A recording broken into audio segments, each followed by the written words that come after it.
Good morning, napakagandang umaga. Uy, June 3 na.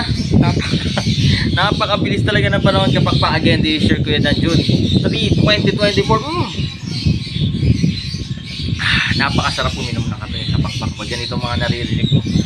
Umaga, nagbabasa ka ng libro, tapos umiinom ka ng kape, tapos may umuhuli ng mga ganyan. No? May dadaan tricycle ay napaka-perfect, tapos yung simoy ng hangin, tama ng araw, napakaganda.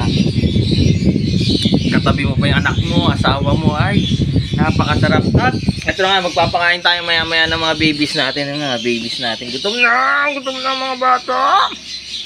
Ito si tigas ng ulo. Tigas ulo na ito, kapakpak. Pero siya isa sa mga pinakamaganda. Ayun, nag-jeb. Again, siyempre kapakpak, sa mga nagtatanong po, located po tayo sa 37 Consuelo Street, Marulas, Valenzuela City. Pwede po kayo dumapo dito from Monday to Saturday, 8 AM hanggang 8 PM ng gabi para makapagkapi-kapi tayo at kwentuang hiwaga ng Dan Sibunan.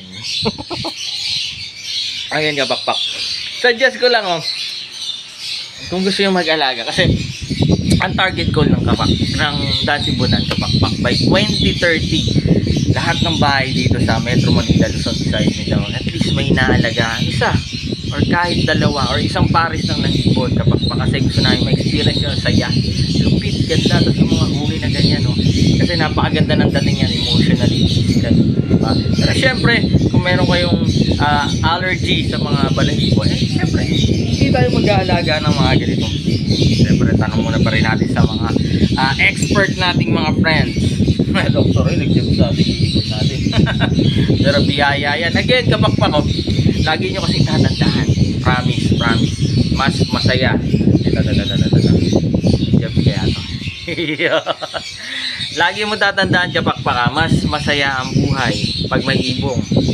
Pag may ibon sa bahay. Life is happier with pet birds at home. Pinakamaganda rin kapakpak itong mga hand feed natin. Yun, kapit na kapit. So gutom na to, papakainin natin sila. God bless sa lahat, kapakpak. Bye bye.